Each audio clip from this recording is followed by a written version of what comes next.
Salut les amis, on va démarrer un nouveau Duel Time. On n'est pas en direct, mais c'est pas grave, avec Dorian qui nous vient de Suisse et qui va nous présenter une montre que personnellement je n'ai jamais vue. Je l'ai vue en photo, mais je ne l'ai jamais vue en vrai. On la surnomme Smurf, Schtroumpf. On va voir de quel type de Schtroumpf Dorian est-il. Le Schtroumpf grincheux, le Schtroumpf joyeux, le Schtroumpf passionné. C'est parti dans un nouveau Duel Time avec une Rolex Submariner à cadran bleu, la fameuse 116-610 LB. C'est parti.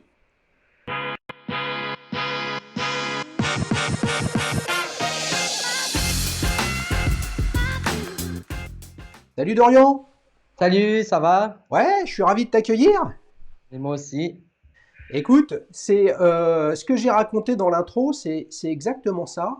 Figure-toi que cette Submariner que tu as au poignet, tu l'as au poignet d'ailleurs là pendant qu'on Bon, je enregistre. l'ai pas mise parce Ah, que tu je l'as la pas mets mis? pas à l'école, mais Ah, ça marche. Ok. Écoute, c'est une montre que c'est un modèle que j'ai jamais vu. Et puis on a l'impression avec ton petit accent suisse que tu nous viens de Suisse, oui, je viens de Suisse, ouais, d'origine suisse. d'origine suisse. Bah écoute, c'est super. Tu sais que tu es le premier sur la chaîne suisse francophone, et c'est un grand plaisir quand même parce que c'est la patrie de l'horlogerie, la Suisse. Exactement, c'est vraiment le pilier de l'horlogerie, vraiment de luxe, j'ai envie de dire. Et c'est ça que, ouais, c'est quelque chose d'incroyable. Alors, tu nous la montres un petit peu cette Submariner.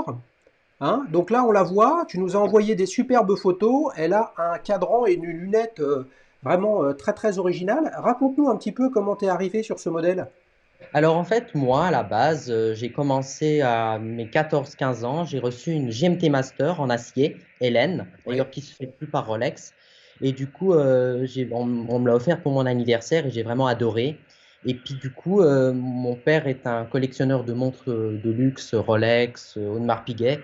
Et du coup, disons que ça m'a vraiment branché. Il portait effectivement beaucoup de montres en or et dont une en or blanc qu'il avait, une Yacht Master. Et du coup, je me suis dit, ouais, ça pourrait être peut-être pas mal un jour de pouvoir en avoir une. Et du coup, j'étais, entre guillemets, lancé à la base sur la JMT Master avec le cadre en météorite en or blanc. Et du coup, eh ben, j'ai foncé pour ce modèle-là au début.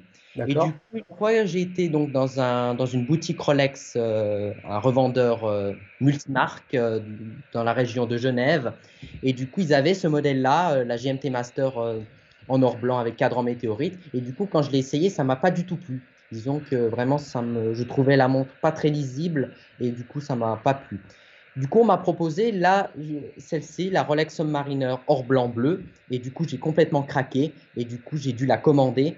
Et j'ai attendu environ 2 mois. Et voilà, je l'ai reçue au mois de novembre 2019. Alors, tu l'as commandé ou c'est comment ça s'est fait le processus? C'est un, on va dire, un bon de commande ou tu étais en liste d'attente? Tu vois Alors, la j'étais nuance en entre fait les en deux? liste d'attente. Ce qui s'est passé, c'est que je l'ai commandé fin septembre. Je me suis mis sur la liste d'attente fin septembre et on m'a dit dans 6 mois, tu l'auras. Et du coup, bah, j'ai attendu 2 mois et fin novembre, on m'a dit, bah, écoute, ta montre est là. Et du coup, bah, j'ai été la chercher et elle est arrivée avant Noël. Voilà. Elle est arrivée avant Noël. Alors, j'ai rajouté quelques photos pour qu'on voit bien l'insert, la lunette bleue et le cadran bleu. Qu'est-ce qui fait que, parce que ce modèle-là, bon, ok, il est en or blanc, donc il est, on va dire, plus onéreux qu'une montre en acier, Ah, c'est ça. mais c'est quand même très très différent de on va dire, la Submariner que l'on connaît, qui est reconnaissable, qui est désirable, mais qui est peut-être trop reconnaissable. Qu'est-ce qui t'a amené à faire ce choix en parlant de style et de design? Bah, disons que moi, la Submariner en acier m'a jamais vraiment plu.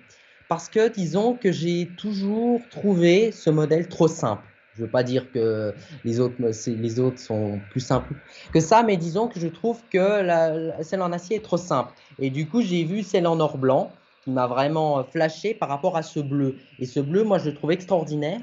C'est ce jeu de couleurs, c'est-à-dire qu'elle peut avoir un bleu très très clair ou un bleu très très foncé. Et l'or blanc rajoute aussi un jeu de couleurs supplémentaires à la montre. C'est-à-dire que l'or blanc, ben, des fois, il a un côté un peu gris et des fois un côté blanc. Donc, du coup, voilà, c'est vraiment ça qui m'a fait craquer sur cette montre. Et c'est vrai qu'en boutique, c'est pas très facile de se donner une idée. C'est-à-dire qu'on a les lumières, les spots et tout ça, et le jeu de couleurs, on l'avait pas trop. Du coup, je me suis quand même lancé. J'ai regardé des vidéos sur Internet qui présentaient cette montre. Et du coup, ouais, j'ai complètement craqué, quoi. Voilà. Ouais. Et dis-moi, ce qu'on voit sur les photos que tu m'as envoyées, c'est qu'il y a donc un bracelet Oster, Oui. mais il est poli et satiné. Ah voilà, alors ça c'est la grande hantise de certains qui ont des Rolex. Alors c'est vrai que ma JMT Master en acier a aussi le polymiroir. Et c'est vrai que je trouve que c'est très sensible aux rayures et que bah, quand ça vieillit, ça vient pas très beau. Surtout le fermoir, la partie avec le l'Oyster Lock. Ouais, Moi, franchement, c'est pas quelque chose que j'aime, mais bon, une montre sa vie, donc ça se raye, c'est tout à fait normal. ouais, Même un modèle en acier poli non satiné, ça se raye quand même. Mais c'est vrai que c'est beaucoup plus sensible aux rayures, et c'est vrai que je trouve que le modèle en or blanc se raye moins, moins facilement que celle qui est en acier. Voilà. ouais. Ouais, mais je crois quand même que c'est j'ai l'impression, hein, dis-moi si je me trompe, que c'est une des caractéristiques, enfin une des autres caractéristiques de cette Submariner, puisque la 116-610, hein, qu'elle est donc avec la date ou la 114-060 sans la date, me semble-t-il, et bien évidemment, on aura tous les amis de la communauté qui nous le diront en commentaire. Ces modèles-là ont un bracelet entièrement satiné, tu vois. Donc Oui. là, j'ai le sentiment qu'on est sur quelque chose de un petit peu plus habillé. De mémoire, la GMT Master 2 a également un bracelet de ce type. Oui, exactement. La GMT Master a le poly satiné. Et bah, moi, quand elle était neuve, je me rendais pas compte. Je me rendais pas compte de ça. Et parce que mon père a aucune montre Rolex avec le poly satiné. Il a que du polymat. Donc, du coup, bah, moi, je me suis pas rendu compte. Et c'est vrai, au bout d'une semaine, je regardais le fermoir de ma GMT, mais je me disais, mais ça se raye beaucoup. J'ai demandé à Rolex pourquoi ça se rayait aussi facilement. Et ils m'ont dit que c'était normal que le brillant, bah, ça se Ah rayait. oui, bien sûr, bien sûr. On pouvait faire un service Ouais. à la montre, mais Alors, si tu connais la chaîne, puisque tu m'as écrit pour proposer de participer, et vous le savez, les amis, Duel Time, ça répond à plusieurs enjeux. Le premier, c'est de partager avec qui que ce soit, un anonyme, sur une montre, quelle qu'elle soit, une histoire de montre, avec quelqu'un qui n'est pas en région parisienne, puisque vous le savez, Petite Montre entre amis, c'est enregistré sur Paris. Et donc là, on a l'occasion d'avoir Dorian depuis la Suisse, mais le concept reste toujours le même, hein. C'est une personne qui raconte sa montre comme ça. Ça nous évite de ramener notre fraise. En tout cas, moi, c'est mon dada. Je ne ramène pas ma fraise sur des montres qui ne sont pas les miennes et que je ne porte pas parce que je pense que c'est complètement décalé et on passe à côté de la vraie expérience de celui qui la porte. Mais il y a des petites choses qui sont récurrentes sur la chaîne, c'est le fameux adjectif, quoi. Comment tu la résumes en un adjectif, cette, alors, cette sub? moi je dirais que cette montre elle est incorrodable. Voilà, l'adjectif que j'utilise. Allez, c'est sympa ça. Dis donc, t'as réfléchi toute la semaine avant l'émission, Dorian? Ça m'est venu comme ça. Écoute, c'est super. Si tu avais un détail, un détail que tu retiens, où tous les jours tu te dis elle est magnifique cette montre, je crois bien, j'imagine bien ce que tu vas me dire, mais c'est lequel le détail pour toi? Moi, le détail vraiment qui me flash, et d'ailleurs, il n'y a pas que moi, mes copains me disent, mais ta montre, en fait, elle est juste magnifique, c'est ce bleu. Voilà. Il y a des personnes qui n'aiment pas. Par exemple, ma maman déteste ce bleu. Elle me dit, je n'aime pas ça. Mais moi, ouais, ben, ça me plaît énormément. Oui. Ouais, C'est le- ouais, je suis pas étonné de ça. Les amis, prochainement, on va avoir un épisode de Petite montre entre amis sur une 116-610 LV, donc cadran vert, lunettes vertes. Les cadrans sont vraiment extrêmement intéressants parce que ils prennent la lumière et vous le voyez sur les images que je vous ai, que je partage mais que Dorian m'a envoyé. En fonction de l'orientation du soleil, ça vire de couleur. Là, on est presque violet. Ça peut être bleu, probablement bleu nuit. C'est ouais. vraiment, c'est vraiment magnifique. S'il y avait Alors, quelque chose, s'il y oui, avait quelque chose où tu te dis, ah, ça pourrait être mieux ou ce serait bien qu'il progresse chez Rolex, ce serait quoi? Moi, je dirais qu'on puisse voir le mouvement derrière. Ouais, Ça, c'est quelque chose que même par exemple chez Omega, on voit effectivement le mouvement pour des montres qui sont pas forcément très chères. Par exemple, la Seamaster 300, qui est diver avec la valve à hélium, on voit le mouvement derrière. Et ça, je trouve dommage que Rolex ne le propose pas, puisque ça donnerait, ouais, les mouvements Rolex sont encore plus beaux que ceux d'Omega. Et c'est dommage qu'ils ouais, sont cachés dans ce ouais. boîtier de Ouais, la mais montre. dites-nous les amis ce que vous en pensez, parce il y a quelques semaines, Julien nous a raconté son histoire avec sa Daytona Biton qui avait été customisée avec un fond de bois de saphir. Tu l'as vu cet épisode, Dorian? Oui, mais oui, oui, je l'ai vu. C'est vrai que moi, je suis pas trop fan des montres Rolex customisées puisqu'elles perdent, entre guillemets, leur valeur, leur identité Oui, Rolex. On avait dit, oui. ça avait Non, mais demandé d'ailleurs à Rolex. on rejoint donc, en fait, il y a deux solutions. L'ADN de Rolex, c'est, on le sait tous, la robustesse, l'étanchéité et le fameux boîtier Oyster avec la couronne qui est particulièrement efficace historiquement en termes d'étanchéité. Je pense que, mine de rien, le message que peuvent entendre les amateurs de montres, c'est que une Rolex professionnelle avec un fond de boîte transparent, c'est un peu renoncer à cet ADN de solidité, de performance et d'étanchéité. J'aimerais bien que tu me dises ce que tu penses de ça. Et deuxièmement, bah, il faut le dire, la finition en termes de décoration des calibres Rolex, bah, c'est probablement pas du tout leur ADN historique. Et là, ils ont probablement un gros boulot à faire. Qu'est-ce que tu en penses? C'est vrai que par exemple chez Audemars Piguet ou chez Patek Philippe, quand on regarde la différence, on va se dire il y a du boulot. C'est vrai. Même chez Omega d'ailleurs, il y a des modèles assez limités où effectivement on a des diamants derrière avec de l'or rose et tout ça. C'est vrai que chez Rolex, on n'a pas ça. Maintenant, c'est vrai que moi, ce qui m'impressionne sur les montres professionnelles, c'est que maintenant on arrive à faire des montres professionnelles en or jaune et en or blanc. À l'époque, ça se faisait pas du tout ça. Enfin, à part la JMT Master, mais il me semble pas qu'il y avait des Submariners en or jaune ni en or blanc. Donc c'est ça que moi je trouve incroyable, c'est qu'on peut avoir des montres de plongeurs qui puissent être dans un métaux luxueux comme l'or. Et c'est ça que moi qui m'impressionne beaucoup. Est-ce que tu fais un petit peu de plongée, Dorian, ou comme beaucoup, il y a quand même beaucoup de possesseurs de Submariner qui n'en font pas? C'est ton truc, ça, la plongée? Alors, moi j'ai un brevet de plongée, je plonge de temps en temps quand des fois je vais à la mer ou au lac. Mais disons que je ne prendrais pas ma Rolex pour aller plonger. Même qu'elle est de plongée, je ne la prendrais pas, je prendrais plutôt ma Tag Heuer Aquaracer, disons. Ouais, mais sans indiscrétion, tu la prendrais pas parce que, bon, bah, c'est une montre quand même d'une valeur significative, ou c'est parce que tu es incertain sur son étanchéité? Non, pas sur son étanchéité, mais en revanche, par rapport à que c'est de l'or blanc, que c'est quand même un métaux pas fragile, mais disons que oui, je pense, plus fragile que l'acier. Et je la prendrai pas aussi par rapport à son prix. Si je la laisse au fond de l'océan et puis que je peux pas la récupérer, ça Ouais, m'embêterait un petit peu. ouais, ouais. Ok, bah écoute, tu nous as fait une belle présentation de ta montre d'Orient, c'est vraiment très sympa. Les amis, on va passer à la deuxième partie de cette émission. Là, l'idée, c'est de faire réagir Dorian sur d'autres modèles pour essayer de mieux le connaître sur comment il analyse et comment il regarde une montre et de vous donner la possibilité à vous, dans les commentaires, de préciser quelle montre vous préférez entre cette Rolex Submariner à cadran et lunettes bleues ou alors l'une des quatre autres que je vais vous présenter. Mais vous savez les amis, on est un petit peu aussi tributaire de YouTube et YouTube a décidé de supprimer la possibilité de faire des sondages avec une petite fiche qui apparaissait. Donc maintenant, ben, il faut que vous vous déchaîniez dans les commentaires pour pouvoir préciser le modèle que vous préférez. Et j'ai fait un choix, les amis, que je pense intéressant, c'est que je ne vais présenter à Dorian que des Rolex et que des Rolex qui, pour différentes raisons, peuvent être sujets à discussion.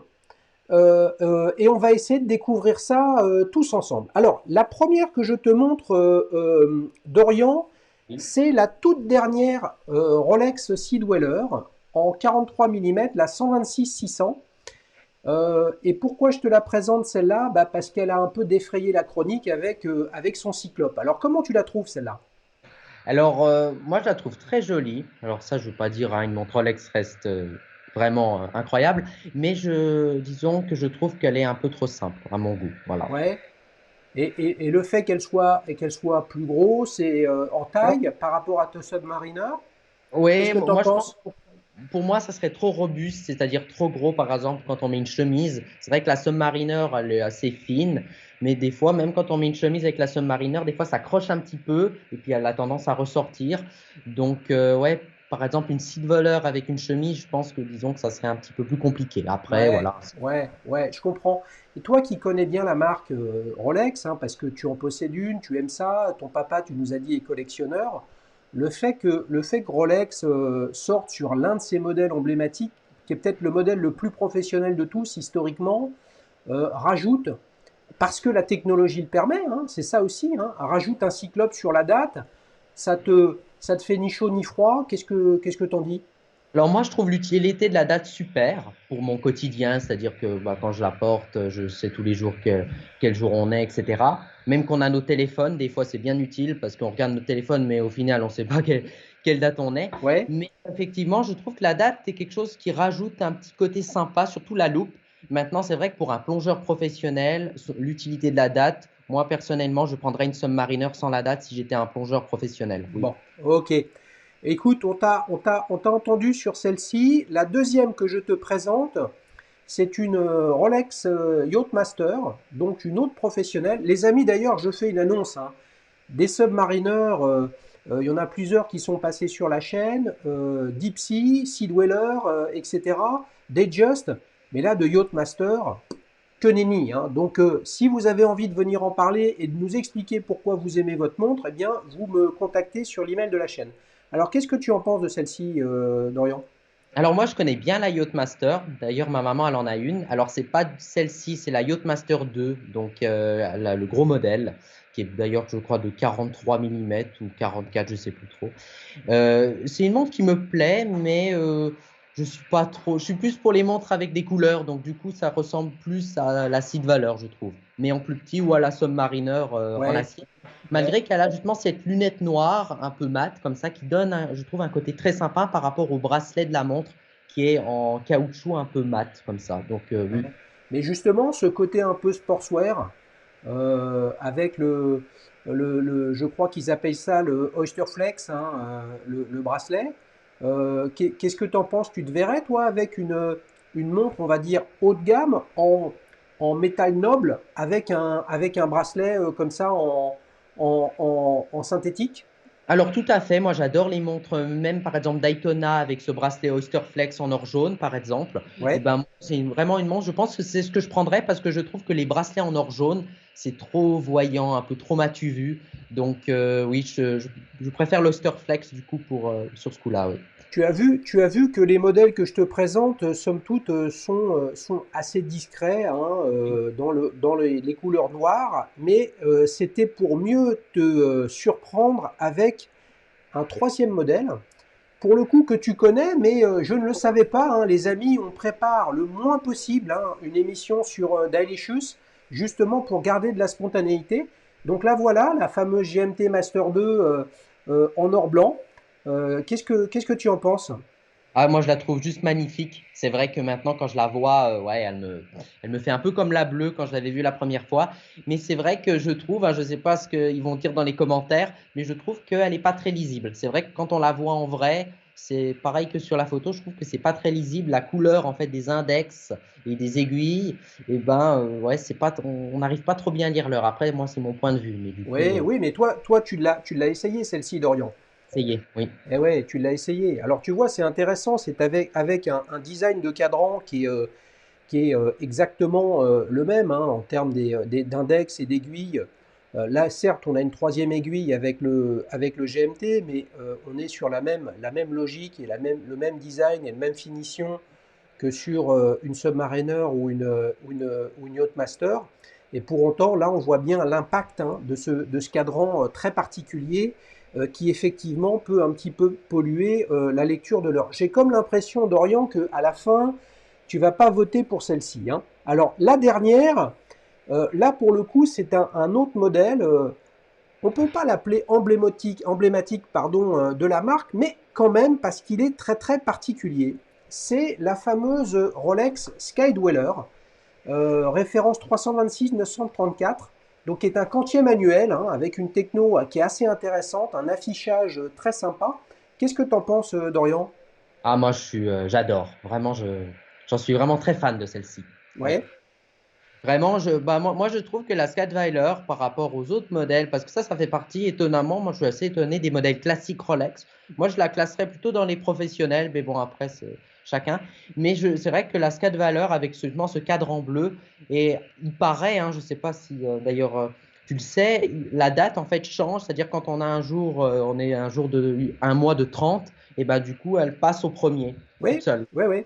Ça, c'est Ça, quelque chose, je trouve, de très pratique. Et c'est vrai qu'avec ma Submariner, des fois, bah, tout ce qu'on démontre, hein, bah, des fois, on oublie de changer. Du coup, la date, elle est jamais juste. Donc, oui, oui. ça c'est la caractéristique du quantier manuel hein, qui justement bah, te permet de gérer ce type de choses. Et tu vois les index, là on le voit sur la photo, l'index à 11 heures Ouais. est rouge, donc a priori la date c'est le 28 novembre, tu vois? Ou alors, non, ouais, je sais pas, c'est peut-être le Oui, 28 décembre. Les amis, vous me mais direz en avec les. commentaire comment ça fonctionne. Mais si on revient sur cette montre quand même, on a on a une lunette cannelée inspirée d'une Datejust. On a des aiguilles qui ne sont sur aucun autre modèle.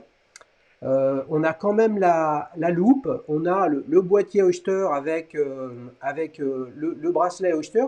Qu'est-ce que tu en penses, toi? Parce que c'est, c'est une nini. C'est ni Ouais. une Datejust like, ni une professionnelle telle qu'on peut l'entendre. C'est pas non plus une Daytona.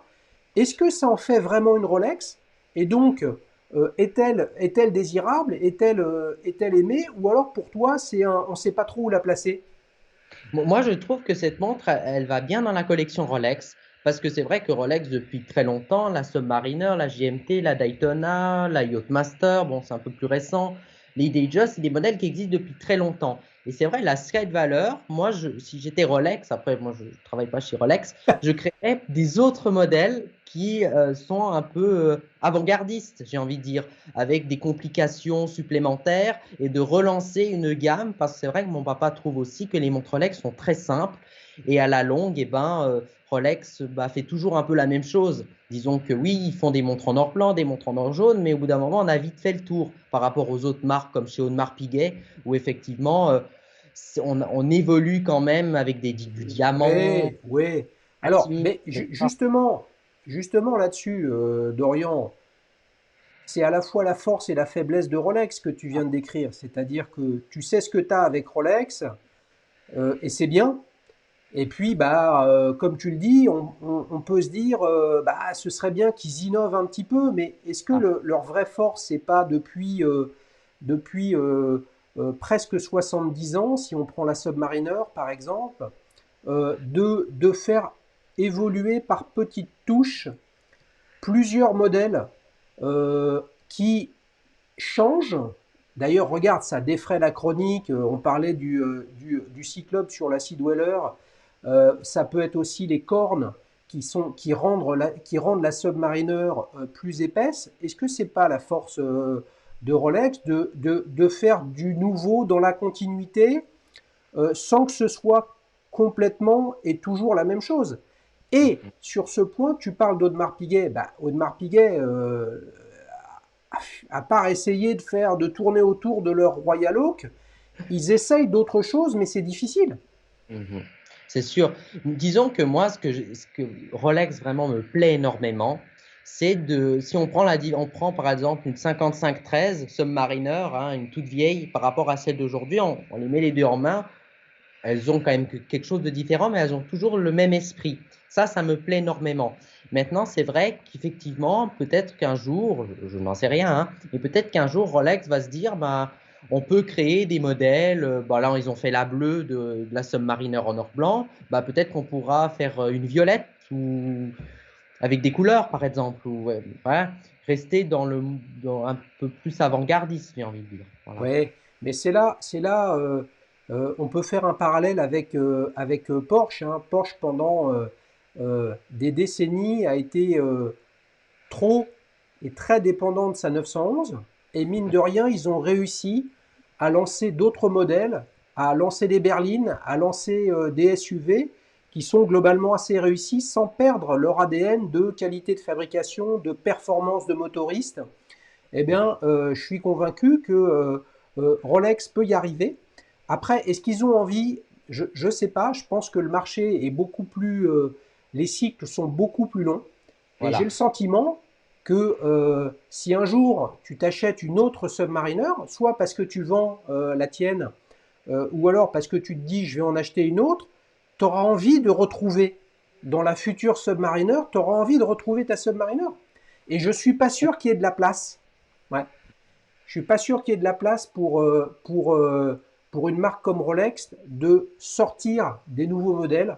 Le risque est excessivement élevé. Oui. Voilà, c'est un truc qui est pas simple.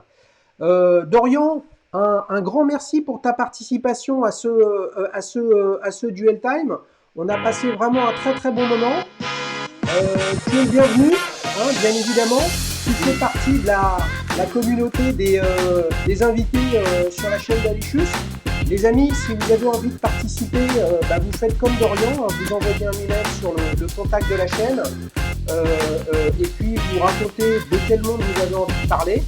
Et puis on en discute au téléphone, on prépare une émission et vous avez compris, avec Duel Time, on peut faire ça à distance. Ok? Dorian, merci. Salut Salut les Xavier. amis, à bientôt. Ciao, ciao.